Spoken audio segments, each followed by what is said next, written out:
अंधविश्वास पाखंड के आग में झुलस रही है भारत।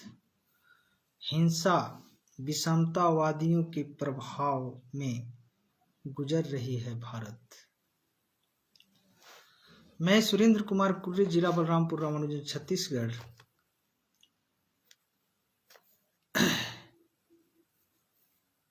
सभी संतों, गुरुओं, विद्वानों को सत सत नमन है और देश दुनिया के सभी बुद्धिजीवी सज्जनों, सम्मानित दोस्तों, महिलाओं को भी नमन बंदन है, बच्चों को बहुत बहुत दुलार प्यार। दोस्तों, आप लोगों के बीच में एक छोटी सी बात मैं कहने जा रहा हूं, जिसे आप लोग गंभीरतापूर्वक इसे समझने का प्रयास करिएगा। जैसा कि हमने पहला पंक्ति में जो पढ़ा, जो कहा है कि अंधविश्वास पाखंड के आग में झुलस रही है भारत। हिंसा विषमतावादियों के प्रभाव में गुजर रही है भारत। दोस्तों, किसी भी देश वह आजाद है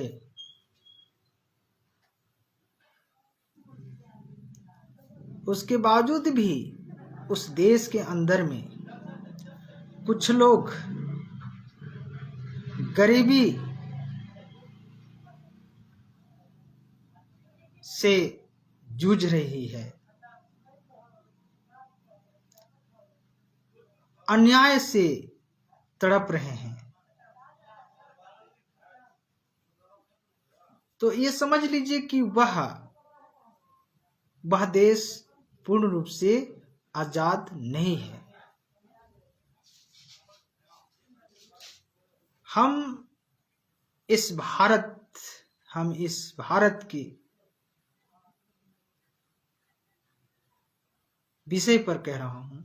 हम अपने देश के राज्य स्तर की बात कह रहा हूं, जो आज भारत के कोने कोने में सदियों से,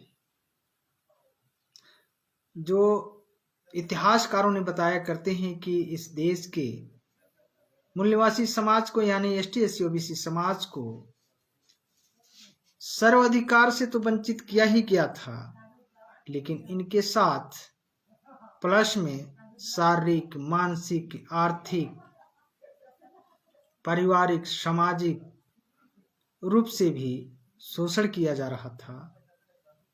पारिवारिक और सामाजिक तो बात अलग है, उस दिन की बात नहीं है, क्योंकि परिवार और समाज तो कहा जाए कि जो शोषण कर रहे थे उन्हीं लोग अपने आप को मानते थे एसटी एससी ओबीसी समाज के लिए।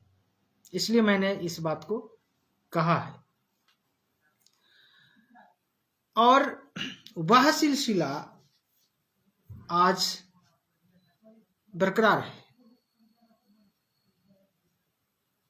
आज हमारा देश में ही नहीं, पूरी दुनिया में विज्ञान इतनी डेवलप हो चुकी है और विज्ञान का ही देन है कि पूरी दुनिया डेवलप हो रही है।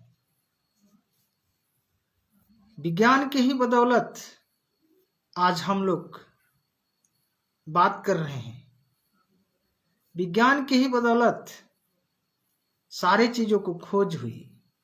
जो घर मकान में रह रहे हैं, पहले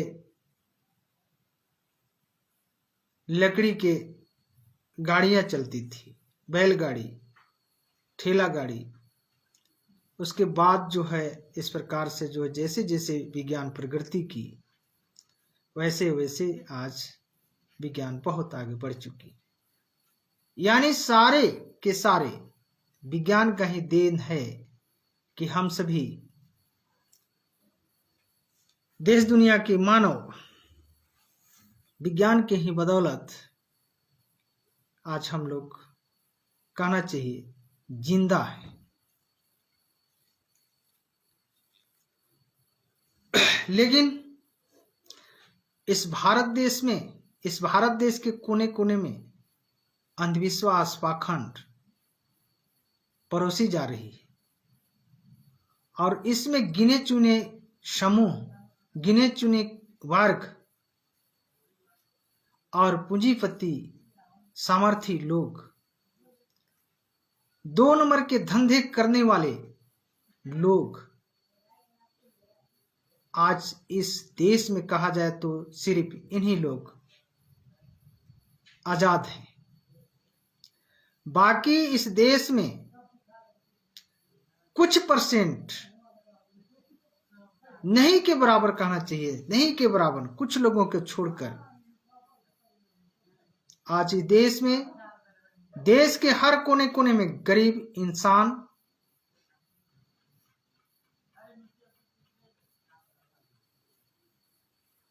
शोषण हो रहे हैं, न्याय के लिए तड़प रहे हैं। यदि कुछ समाज जिस देश आजाद है और वह आजाद देश में भी यानी आजाद भारत में भी यदि कुछ समाज न्याय के लिए तड़प रहे हो, गरीबी में जूझ रहे हो, उनके पास अच्छे इलाज के लिए पैसे नहीं हो, अच्छे स्कूल में पढ़ने के लिए या अपने बच्चों को पढ़ाने के लिए पैसे ना हो, उनके लिए इन सारी शैक्षणिक रूप से भी सुविधा न दी जाती हो या न हो, फिर वह देश का स्वतंत्रता आजादी होने का सार्थकता नहीं है। दोस्तों, इस बात को समझने की जरूरत है। इसका मूल कारण यही है कि उन लोगों ने विज्ञान का ही उपयोग करता है, लेकिन कमजोर समाज को जिन्हें सदियों से कमजोर बनाया गया है, पीढ़ी दर पीढ़ी से जो कमजोर बनाते आया है, उस समाज के ऊपर अंधविश्वास पाखंड को थोपकर और कमजोर बनाया जा रहा है। षड्यंत्र में उसका हक अधिकार को छीना जा रहा है। दोस्तों, षड्यंत्रों में न्याय से वंचित रखा जा रहा है। षड्यंत्रों में आज पारिवारिक और सामाजिक रूप से भी न्याय से वंचित रखा जा रहा है, आर्थिक सहयोग से वंचित रखा जा रहा है, आगे आने के लिए रोका जा रहा है षड्यंत्रों में। और जहां उनका ज्यादा जिस क्षेत्र में प्रभाव है ऐसे सामर्थी लोगों का, वहां डायरेक्टली यानी प्रत्यक्ष रूप से भी इंसान और गरीब को, समझदार को आगे आने से रोका जा रहा है, अपमानित किया जाता है। दोस्तों, इस बात को समझना होगा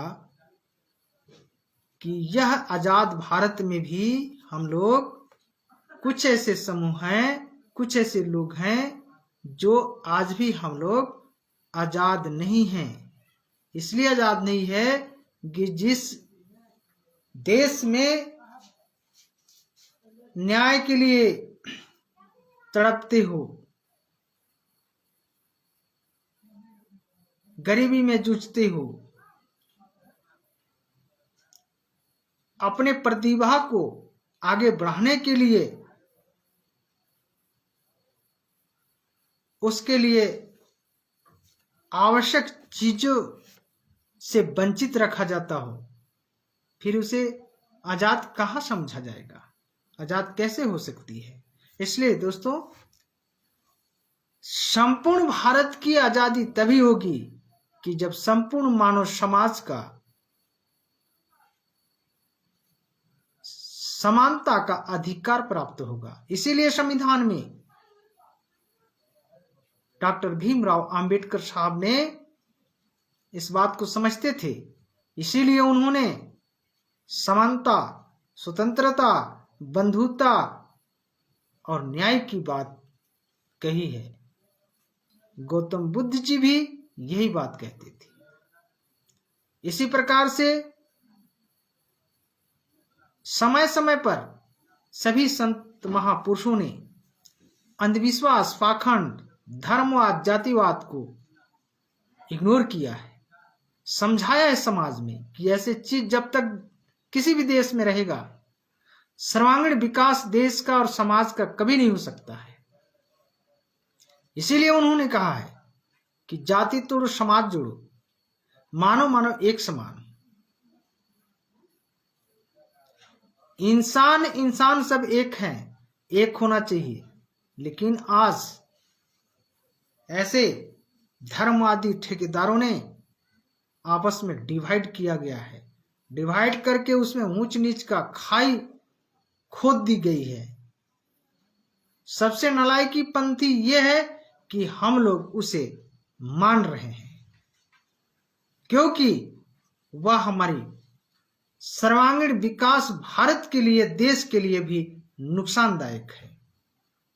इसलिए इस बात को समझना बहुत जरूरी है। हम किसी का विरोधी नहीं हूं, हम उस विचारधारा और उस करतूत का उजागर कर रहा हूं जो कि सभी को इस बात को समझना बहुत जरूरी है। जो लोग नहीं समझते हैं और जो लोग समझते होंगे, वे लोग हमें और भी कमेंट के माध्यम से ऊर्जा देने का कृपा करें। तो यही आज के हमारा वीडियो में कहना था दोस्तों। सभी को नमस्कार, प्रणाम। जय भीम, जय समस्त समाज।